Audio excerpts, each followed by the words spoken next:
السلام علیکم. پیش خدمت ہے انڈین رائٹر مشرف عالم ذوقی کا شہرہ آفاق ناول لے سانس بھی آہستہ. پیشکش national audio library for the blind. یاد رہے یہ کتاب صرف بالغ افراد کے لیے ہے، بچے اسے ہرگز نہ سنیں. مزید معلومات کے لیے آپ ڈسکرپشن میں دیے گئے نمبر سے ہمارا واٹس ایپ گروپ جوائن کریں. شکریہ. کس نمبر 13. ترقی کی سیڑھیاں چڑھتے ہوئے انسان بھول گیا کہ قدرت کے انتقام لینے کے اپنے طریقے ہیں. وہ نظریات پہ نظریات اور نئی نئی اخلاقیات کا سہارا لیتا رہا، لیکن اس پردے میں آخر تک صرف ایک ہی بات ہوتی. اس پورے نظام نے فرد کو تنہا کر دیا، مشین کا ایک بے جان پرزہ جہاں خواہشات نفس کی تسکین کے سوا کوئی دوسری خوشی اس کے لیے باقی نہیں بچی تھی. ٹھنڈی ہوا بہہ رہی تھی. ہم دونوں ایک اونچے سے ٹیلے پر بیٹھ گئے. یہاں سے آس پاس کی دلکش وادیاں قدرت کی صناعی کو داد دینے پر مجبور کر رہی تھیں. پروفیسر نیلے ہنسے. تم نے وہ خبر پڑھی؟ نیوزی لینڈ کی عورت نے اپنے گھر سے 2 بھوت پکڑے، ایک بوتل میں بند کیا اور ایک آن لائن خریدار بھی مل گئے. ہم ایک ایسے عہد میں ہیں جہاں کچھ بھی بک سکتا ہے. دراصل اجتماعی اور انفرادی طور پر ہمیں حیوان بنانے کی تیاری چل رہی ہے. نئی قدریں تشکیل پا رہی ہیں، عیش و عشرت کی ثقافت کو فروغ دیا جا رہا ہے، اور دوسری طرف گلوبلائزیشن بازاروں کے لیے آسان راستہ کھول رہا ہے. اور نتیجے دیکھو کاردار. کمنٹ مت کرو، کیونکہ تمام تر اخلاقیات کو لکھنے کا کام صرف قدرت کے حوالے ہے. ہم صرف دیکھ سکتے ہیں، تبصرہ نہیں کر سکتے. اور ایک دن پروفیسر نیلے پھر ہنسے. پچھلے سال کی وہ سب سے گرما گرم خبر، برطانیہ میں ماں باپ بننے والے سب سے کم عمر جوڑے کی کہانی. 13 سالہ لڑکا ایلفی پیٹن اور اس کی 15 سالہ گرل فرینڈ چینٹیلے سٹیڈمین. میں نے ٹی وی پر دیکھا تھا. تصویر میں ایلفی اپنی عمر سے کم نظر آتا تھا، اور یہ دونوں ایک ننھی سی بچی کو گود میں اٹھائے تھے، اور اس بچی کو گود میں اٹھائے ہوئے دونوں بہن بھائی لگ رہے تھے. نیچر، کیا یہ معاشرے کی جنسی بیراروی کی کہانی تھی کاردار؟ جیسا کہ وہاں کی ٹوری پارٹی کے رہنماؤں نے کہا، کتنے افسوس کی بات ہے کہ برطانیہ میں بچوں کے بچے ہو رہے ہیں.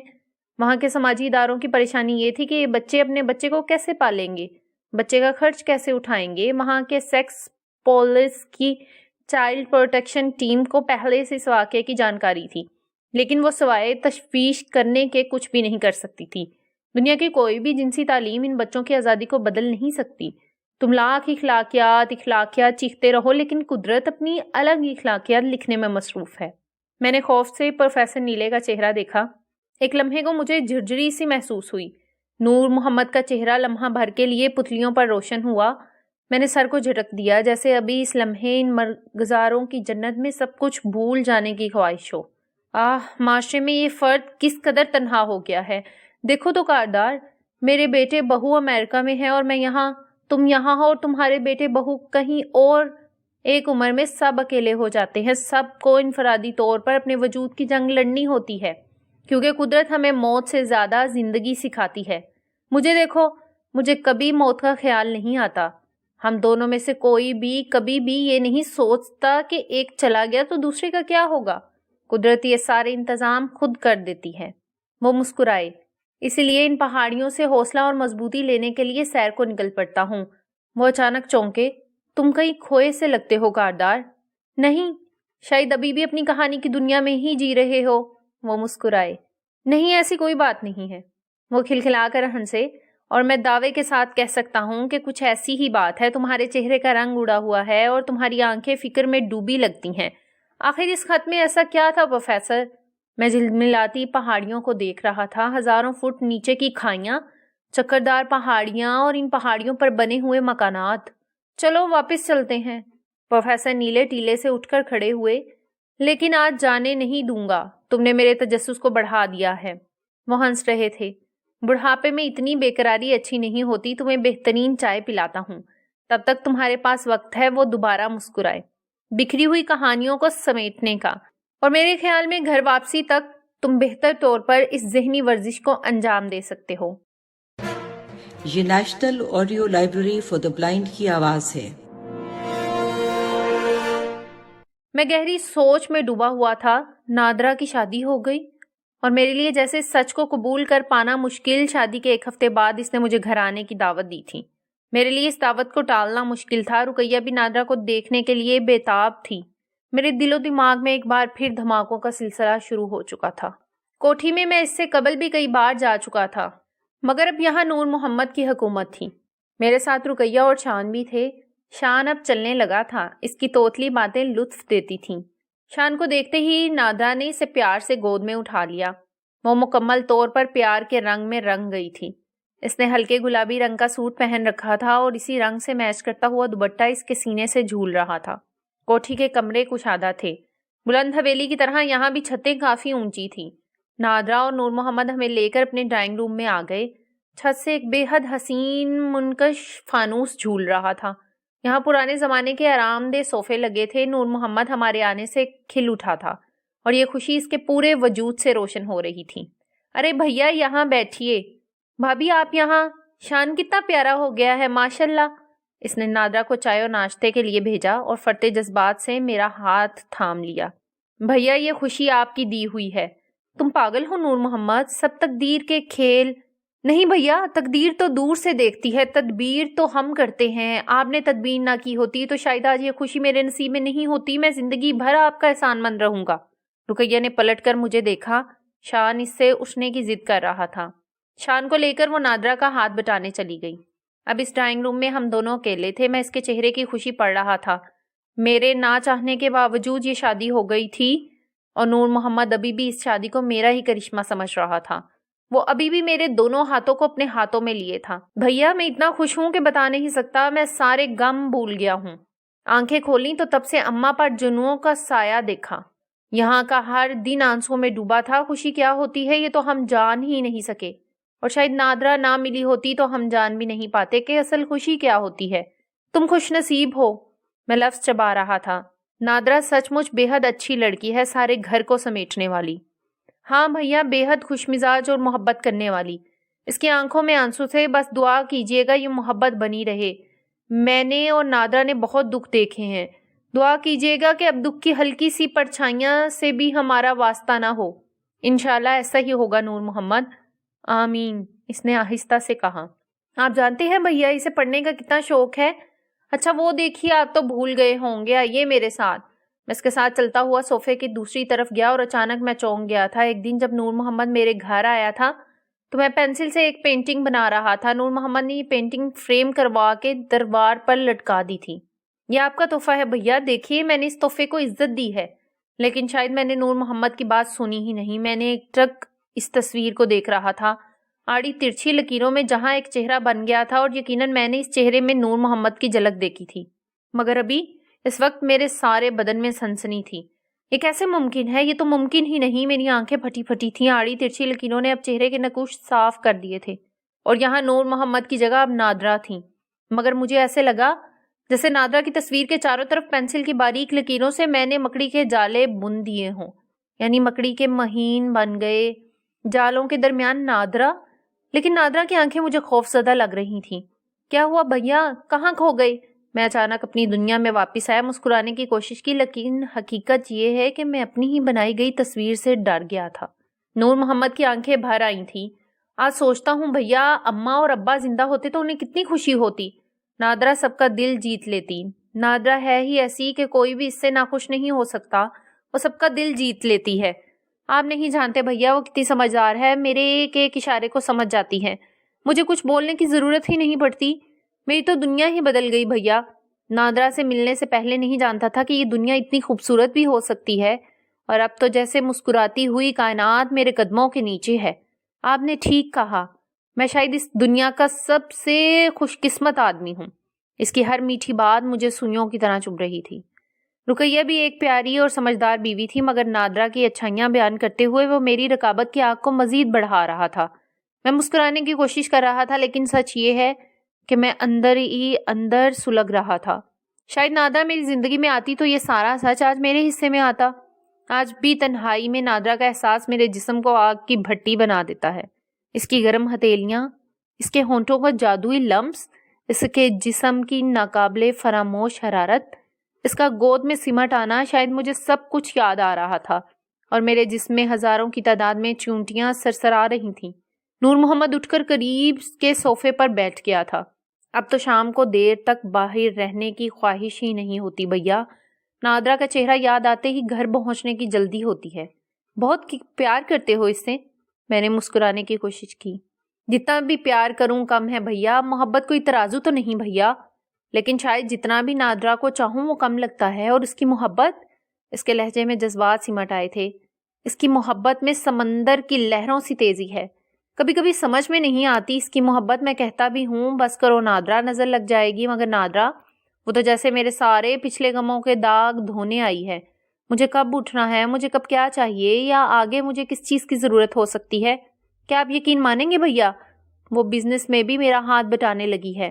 آپ تو جانتے ہیں یہ کانٹریکٹر اور بلڈر کا کام کتنا مشکل ہوتا ہے، بس بھاگتے رہیے ایک عمارت سے دوسری عمارت، 50 لوگوں سے ملیے تو ایک بات بنتی ہوئی نظر آتی ہے۔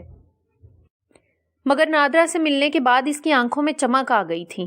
اب تو حالات ہی بدل گئے، اب تو جیسے ہر کوئی مجھے ہی کانٹریکٹ دینے کو تیار نظر آتا ہے۔ نادرا کہتی ہے ہمیں غرور نہیں کرنا چاہیے، ہمیں پیسوں کی بچت کرنی چاہیے، کیونکہ جس نے پیسوں کی قدر نہیں کی، پیسہ بھی اس کی قدر نہیں کرتا۔ ٹھیک کہتی ہے نا بھیا؟ وہ یہ بھی کہتی ہے کہ پیسہ ہمیشہ برے دنوں کے لیے سنبھال کر رکھنا چاہیے۔ اب ہمیشہ ایک جیسے دن تو نہیں رہتے نا، اس لیے ہمیشہ آنے والے کل کی بھی خبر رکھنی چاہیے۔ اسے پتہ نہیں تھا کہ میری حالت یہ تعریفیں سن سن کر کس قدر غیر ہوتی جا رہی ہے۔ میرے کان پھٹ رہے تھے، ایسا لگتا تھا جیسے زیادہ دیر تک یہ مصنوعی مسکراہٹ میرے چہرے پر قائم نہیں رہے گی، میں چیخ پڑوں گا، مگر میں خود کو سنبھالے ہوئے تھا، اس لیے میں نے موضوع بدل دیا۔ اچھا حکیم صاحب کیسے ہیں؟ پرسوں نادرا کو لے کر وہاں گیا تھا، اب ان کی صحت بھی خراب رہنے لگی ہے، بنگلہ دیش کا زخم رسنے لگا ہے۔ مریض آتے ہیں یا نہیں؟ حکیم صاحب کے ہاتھوں میں اللہ نے شفا لکھی ہے، اس لیے آنے والوں کی کمی نہیں، مگر اب حکیم صاحب صرف صبح کے وقت ہی ملتے ہیں۔ اور مومانی، مجھے ڈر لگ رہا تھا کہ کہیں ایک بار پھر وہ نادرا کا تذکرہ نہ چھیڑ دیں۔ مومانی بھی اچھی ہیں، لیکن حکیم صاحب کی صحت کو لے کر کافی فکر مند رہنے لگی ہیں۔ مجھ سے کہہ رہی تھی کہ اب یہ مکان تو تمہارا اور نادرا کا ہے، ہم تو نہیں بنا سکتے، لیکن تم لوگ یہاں بھی رہ سکتے ہو، چاہو تو چھت کے اوپر بھی کمرہ بنا سکتے ہو۔ میں نے حکیم صاحب سے بات کی ہے، گھر کو ذرا سی مرمت کی ضرورت ہے، بس بالوں اور سیمٹ کی کمی تو رہتی نہیں، سوچتا ہوں گھر میں ہاتھ لگا دوں، خاص کر وہ کمرہ جہاں حکیم صاحب رہتے ہیں، اسی سے شروعات کروں۔ آپ نے تو دیکھا ہے بے رونق سا کمرہ ہے، سفیدی ہو گئی تو کمرے میں چمک آ جائے گی۔ ہاں یہ بھی صحیح ہے، حکیم صاحب بھی خوش ہو جائیں گے، مریضوں کی تعداد بھی بڑھ جائے گی۔ اندر سے ناشتے کا بلاوا آ گیا تھا، ہم اندر چلے آئے۔ ایک بڑی سی چوکی تھی، جسے تخت کہنا زیادہ مناسب ہوگا۔ تخت پر خوبصورت سی چادر بچھی تھی، گاؤں تک یہ پڑے تھے۔ شان ننھے منھے قدموں سے سارے گھر میں دوڑ رہا تھا۔ میں نے نادرا کو دیکھا جو اس کے پیچھے بھاگ رہی تھی۔ شان ٹھہرو! دوڑتے ہوئے ایک لمحے کو اس کا آنچل سینے سے ہٹ گیا تھا۔ اس نے ترچھی نظر سے میرا جائزہ لیا، مجھے دیکھتے ہوئے بھی ایک خوبصورت سی مسکراہٹ اس کے ہونٹوں پہ تھی۔ وہ ہنس رہی تھی۔ شان نے تھکا دیا مجھے، جسم میں تو بجلی بھری ہے۔ میری آنکھیں اس کے جسمانی خطوط پر مچل رہی تھی، شاید یہ دنیا کا سب سے حسین جسم تھا، اور اب یہ حسین جسم نور محمد نے مجھ سے چھین لیا تھا۔ میں برابر ترچھی نظروں سے اس کی طرف دیکھ لیتا تھا۔ ناشتے میں دنیا بھر کی چیزیں تھیں، مٹھائی اور سموسے سے لے کر کباب کی ٹکیا تک۔ بھیا لیجئے نا، اور بھابھی آپ۔ شان کو گود میں لے کر وہ نادرا واپس آ گئی تھی۔ اب وہ مجھ سے مخاطب تھی، شرمائیے نہیں، ابھی کھانا بھی کھانا ہے۔ ارے اس کے بعد کوئی کھانا کیسے کھا سکتا ہے؟ کھانا تو کھانا ہی پڑے گا بھیا، نادرا نے محبت سے بنایا ہے، کھیر، فینی، شیرمال سب اپنے ہاتھوں سے تیار کیے ہیں۔ نور محمد مسکرا رہا تھا۔ یہ تو صرف چائے کے لیے، ذائقہ بدلنے کے لیے۔ میں نے ایک بار پھر ترچھی نظروں سے نادرا کا جائزہ لیا۔ وہ بھی میری طرف ہی دیکھ رہی تھی۔ ممکن ہے اسے بلند حویلی میں میری شرارتیں یاد آ گئی ہوں، یا وہ حسین لمحہ جب صرف ہم دونوں ہوا کرتے تھے۔ یہ ممکن ہی نہیں کہ وہ ان یادوں سے دور نکل آئی ہو۔ اس کے ہونٹوں پر سمٹی ہوئی یہ مسکراہٹ دنیا کی سب سے حسین اور پراسرار مسکراہٹ تھی، جسے شاید اس وقت صرف میں سمجھ رہا تھا۔ رقیہ کہہ رہی تھی، اپنے میاں کو لے کر تم سب بھی ہمارے گھر آؤ نا، اب تو شان بھی تم سے گل مل گیا ہے۔ ضرور آؤں گی بھابھی۔ اس نے پیار سے شان کو دیکھا، ہوا میں ہاتھ ہلائے اور شان دوڑتا ہوا اس کی گود میں سوار ہو گیا تھا۔ نور محمد مسکرا دیا۔ دیکھا بھیا، شان کی تو اب نادرا سے دوستی ہو گئی۔ میں کہنا چاہتا تھا کہ بس نادرا کی مجھ سے ہی دوستی نہ ہو سکی، یا پھر ان لمحوں میں دونوں جاگتے جسم کی زد میں آ گئے تھے۔ جو شاید اس وقت کی ضرورت بھی تھی۔ عمر کی کسی نازک فصیل پر یہ جسم اچانک جاگ جاتا ہے، مگر بے حد مختصر لمحے کے لیے، اور شاید جسم کے جاگنے کی آواز نادرا نے بھی سنی تھی، اس لیے وہ بے حد کمزور لمحے میں خود کو میری آغوش میں گرا دیتی تھی۔ ارے لیجیے نا بھیا، ایک دم سے چونک گیا تھا۔ نادرا میری آنکھوں کے سامنے تھی، تنا ہوا صحت مند جسم جس میں آرزو اور تمناؤں کے ساتھ گرم خون کی جورش بھی شامل تھی۔ وہ میری طرف محبت بھری نگاہوں سے دیکھ رہی تھی۔ پھر وہ رقیہ کی طرف مڑی۔ آپ تو بہت کم بولتی ہیں بھابھی، کیا بھیا نے بولنے پر پابندی لگا رکھی ہے؟ یہ پابندی کیوں لگائیں گے؟ رقیہ ہنسی۔ یہ کسی چیز پر پابندی نہیں لگاتے، اور ہاں میں چپ کہاں ہوں، تب سے بولے ہی جا رہی ہوں۔ نور محمد خوش تھا۔ بھیا آپ نہیں جانتے آپ نے آج یہاں آ کر مجھ پر کتنا بڑا احسان کیا ہے۔ آپ آج بھی میرے آئیڈیل ہیں بھیا۔ ہم ایک ہی اسکول میں تھے، بچپن سے آپ کو دیکھ رہا ہوں، اور ایک بات کہوں، آپ برا تو نہیں مانیں گے؟ میں نے ہمیشہ یہی سوچا کہ میں آپ جیسا کیسے بنوں گا، مجھے آپ جیسا بننے کے لیے کیا کرنا ہوگا۔ بس میں اسی سوچ کے ساتھ سفر کرتا ہوا آج اس مقام پر ہوں۔ میں ایک بار پھر اندر تک لرز گیا تھا۔ نور محمد میرا جیسا بننا چاہتا تھا؟ میں آئیڈیل ہوں اس کا، وہ میرے جیسا بننا چاہتا تھا، اور شاید اسی لیے میری سب سے قیمتی شے اس نے چرائی، اور شاید میرا جیسا بننے کی دھن میں مجھ سے بھی آگے نکل گیا۔ ناشتہ ختم ہو چکا تھا۔ نادرا ہم سب کے لیے چائے لے کر آ گئی تھی۔ چائے میری طرف بڑھاتی ہوئی اس نے مسکرا کر پوچھا تھا، میری یاد آتی ہے کبھی یا بھول گئے؟ میں نے نور محمد کو دیکھا، وہ ہنس رہا تھا، میں اپنی جھیمپ مٹا رہا تھا۔ رقیہ مسکرا کر بولی، بھائی اور بہن کا رشتہ ہی ایسا ہوتا ہے، کوئی بھی ایک دوسرے کو نہیں بھولتا۔ ان کی کوئی بہن تو تھی نہیں، چوتھی وہ نادرا تھی۔ یہ آج بھی نادرا کو بہت یاد کرتے ہیں۔ وہ مسکراتی ہوئی میری طرف دیکھ رہی تھی۔ میں نے نادرا کی طرف پلٹ کر دیکھا۔ یقیناً وہ ایک پراسرار مسکراہٹ تھی جو اس وقت اس کے ہونٹوں پر پھیلی ہوئی تھی، جیسے وہ میرا مذاق اڑا رہی ہو۔ تم مجھے جیت نہیں سکے، تمہارا دوست جیت گیا اور تم ہار گئے۔ شان ابھی بھی نادرا کی گود میں سوار تھا۔ بالکل تمہاری طرح ہے بھیا، جیسے تم چھوٹے ہو کر شان میں سما گئے ہو۔ مجھے لگا یہ جملہ مجھے سنانے کے لیے کہا گیا ہوں۔ رقیہ نے بات بدل دی، مگر میرے گھر والے کہتے ہیں کہ شان مجھ پر گیا ہے۔ بچہ جب تک بڑا نہ ہو جائے اس کے چہرے کا صحیح اندازہ لگانا مشکل ہوتا ہے۔ بھابھی نے بالکل صحیح کہا، بڑا ہونے کے ساتھ بچے اتنے رنگ بدلتے ہیں کہ اندازہ لگانا مشکل ہے۔ مجھے دیکھو، لوگ کہتے تھے مجھ میں ابو امی دونوں کی جھلک ہے، لیکن میں جیسے جیسے بڑا ہو رہا ہوں بالکل ابو کی طرح ہوتا جا رہا ہوں۔ رقیہ نے مسکراتے ہوئے کہا، شان ان کی کاپی ہے، اس کے ہونٹ دیکھو۔ نادرا نے جھٹ سے شان کے ہونٹوں کو چوم لیا تھا، اور جیسے میرے جسم میں برقی لہریں دوڑتی چلی گئی ہوں۔ اس کے یاقوتی ہونٹوں کی تپش میں اس وقت بھی اپنے ہونٹوں پر محسوس کر رہا تھا۔ دنیا بھر کی باتیں، یہ باتیں ختم ہونے کا نام ہی نہیں لے رہی تھی۔ نور محمد خاطر تواضع میں مصروف تھا۔ ناشتہ کھانا، پھر چائے، ماضی کے جھروکے سے حال کی پتھریلی اور خوبصورت سڑک تک، جیسے سب مل کر ایک چھوٹے سے خاندان کا حصہ بن گئے ہوں۔ مگر اب دیر ہو رہی تھی، گھر بھی چلنا تھا۔ ہم ایک بار پھر ڈرائنگ روم میں آئے۔ کوئی انجانی قوت آہستہ آہستہ مجھے لے کر اس جگہ پر آ گئی جہاں میری بنائی گئی پینٹنگ فریم کی ہوتی ہوئی دیوار پر جھول رہی تھی، اور اس بار میں اندر تک لرز گیا تھا۔ تصویر کی آنکھوں سے ٹپکتے ہوئے خون کے قطرے میرے قدموں کو منجمد کر گئے تھے۔ کیا یہ میرا وہم تھا، یا آنے والے دنوں میں اس کوٹھی کے ساتھ کوئی بے رحم کہانی لکھے جانے والی تھی؟ لیکن واقعات کے رتھ اتنی تیزی سے دوڑیں گے، مجھے اس کا اندازہ نہیں تھا۔ یہ national audio library for the blind کی آواز ہے۔ پچھلی نسل اوہام پرستی کا شکار تھی، اندھ وشواس اور اندھے عقیدے کو مانتی تھی، لیکن میرا خیال تھا کہ دھن بہت حد تک چھٹ رہی ہے۔ نئی نسل سائنسی نظریات کو تسلیم کرتے ہوئے نئی روش اختیار کرنے پر مجبور ہے، لیکن کیا سچ مچ ایسا ہے؟ مثال کے لیے سنتھیٹک دودھ کی خبریں آنے کے باوجود مٹھائی کی دکانوں پر لوگوں کی بھیڑ دیکھی جا سکتی ہے۔ ہزاروں پاکھنڈی جیوتشی اور باباؤں کے پکڑے جانے کے باوجود لوگوں کی آستھا اور عقیدوں میں کوئی کمی نہیں آئی۔ صرف ہندوستان نہیں، باہر کے ملکوں میں بھی یہ اوہام پرستی عام ہے۔ تبھی تو اسیبی فلموں، ڈراموں کے شائقین آج بھی بڑی تعداد میں موجود ہیں۔ لیکن کیا سچ مچ اس زندہ دنیا میں بھی دو دنیایں ہیں، ایک جیتے جاگتے لوگوں کی اور ایک اسیب بھوت پریت اور جناتوں کی؟ اون ہنری کا بھوت ٹرین کے کمپارٹمنٹ سے نکل کر میرے سامنے آ کھڑا ہوا تھا۔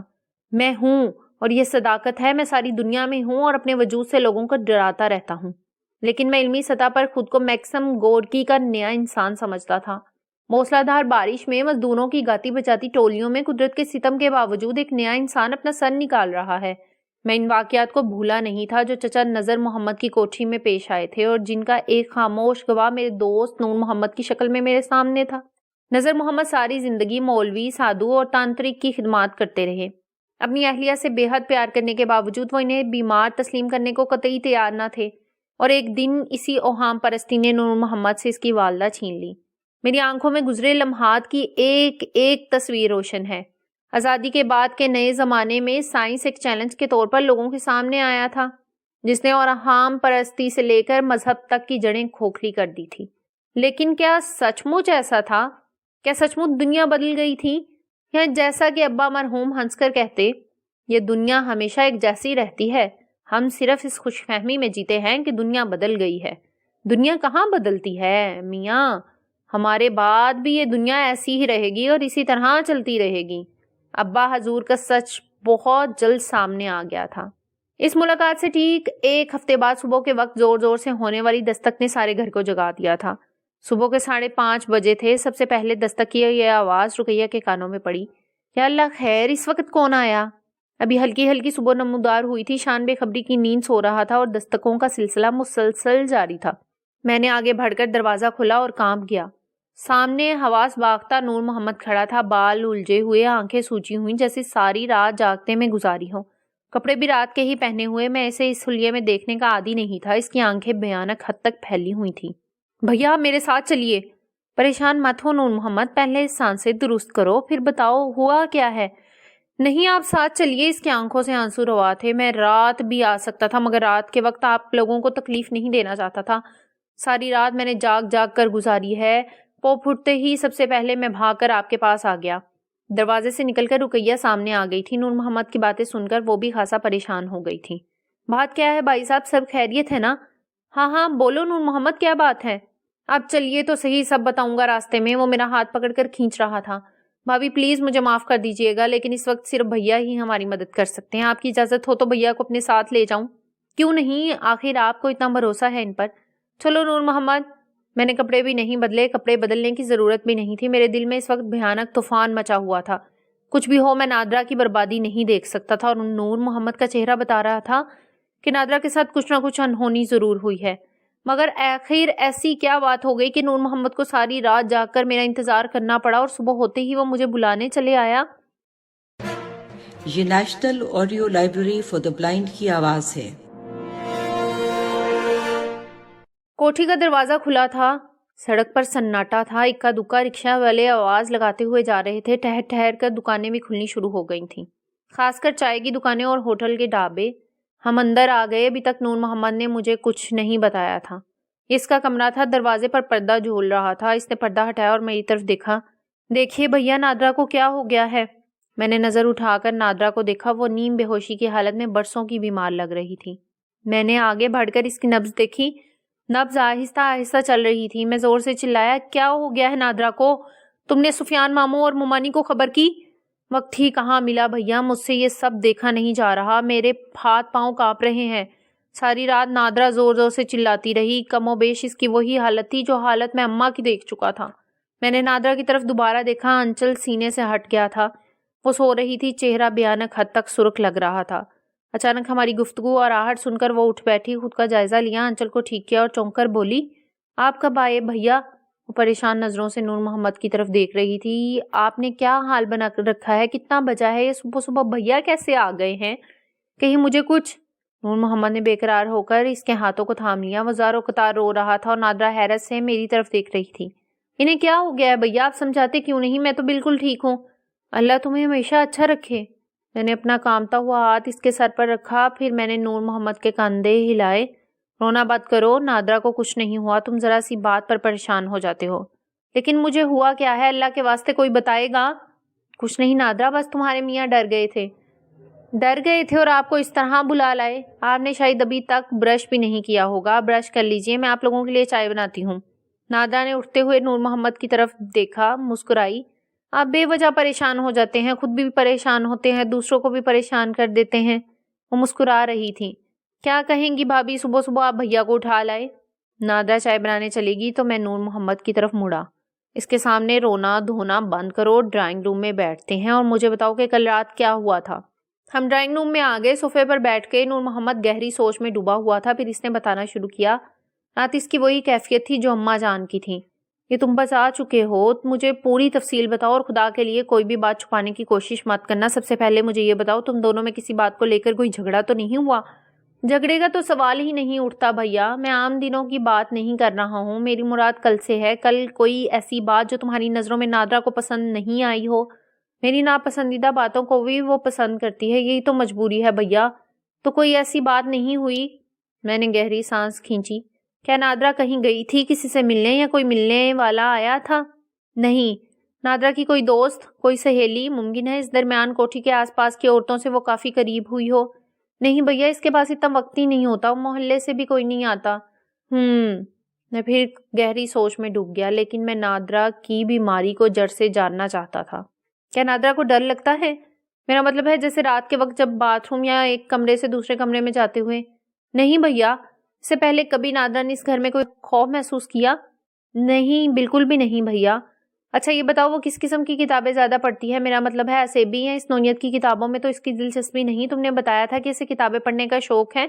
وہ زیادہ تر رومانی یا مذہبی کتابیں پڑھتی ہے بھیا، جاسوسی یا بھوت پریت کی کہانیوں پر وہ مطلق یقین نہیں کرتی۔ اچھا کل کیا ہوا تھا؟ مجھے پوری تفصیل بتاؤ۔ اسے یاد کرنے کی کوشش کی۔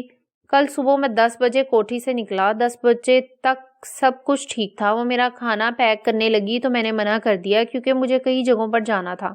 میں کھانا لے کر کہاں کہاں گھومتا۔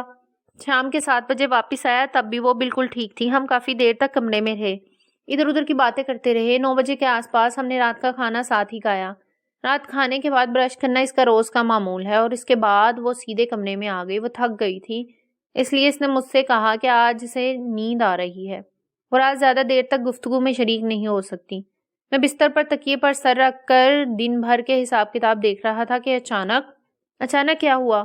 وہ زور سے گلا پھاڑ کر چلانے لگی۔ بالکل اچانک چادر کو اس نے بستر سے باہر اچھال دیا، میری طرف بے حد غصے بھری نظروں سے دیکھنے لگی۔ میں تو جیسے پاگل ہی ہو گیا۔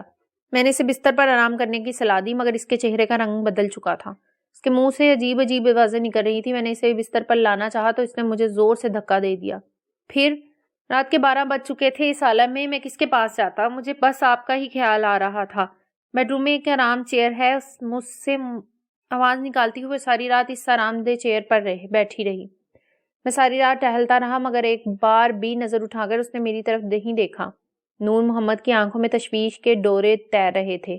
محبت کو نظر لگ گئی بھیا، میں اندر سے بہت ڈر گیا ہوں، اماں کو کھو چکا ہوں، اب نادرا کو نہیں کھو سکتا، میں مر جاؤں گا بھیا۔ گھبراؤ مت نور محمد، کوئی ضروری نہیں ہے کہ نادرا کو وہی بیماری ہو جو تمہاری اماں کو تھی۔ میرا یقین کرو، نادرا اچھی ہو جائے گی۔ میں نے اس کے ہاتھ کو تھامتے ہوئے کہا، ہم آج ہی کسی اچھے ڈاکٹر سے رجوع کریں گے۔ نادرا نے چائے کے لیے آواز لگائی تھی۔ اتنی دیر میں اس نے چائے بھی بنا لی تھی اور فریش بھی ہو گئی تھی۔ کپڑے رات کے ہی تھے، لیکن اس نے اپنے حسین لمبے بالوں کو جوڑے کی شکل دے دی تھی۔ چائے دیکھیے بھیا کیسی بنی ہے۔ وہ پاس ہی بیٹھ گئی۔ نور محمد کو دیکھ کر وہ مسکرا رہی تھی۔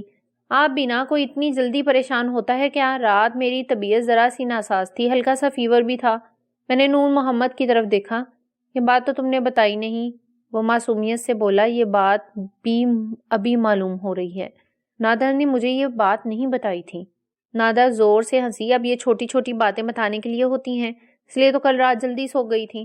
نور محمد شرمندہ سا لگ رہا تھا۔ میں مسکرایا، چلو کوئی بات نہیں، اسی بہانے تم دونوں سے ملاقات ہو گئی۔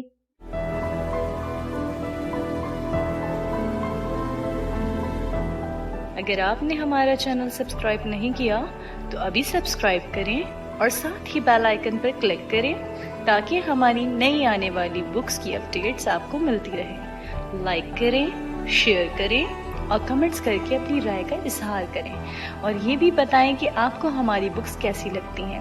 مزید معلومات اور ڈسکشن کے لیے ڈسکرپشن میں دیے گئے لنک پر کلک کر کے ہمارا واٹس ایپ گروپ جوائن کریں۔ شکریہ۔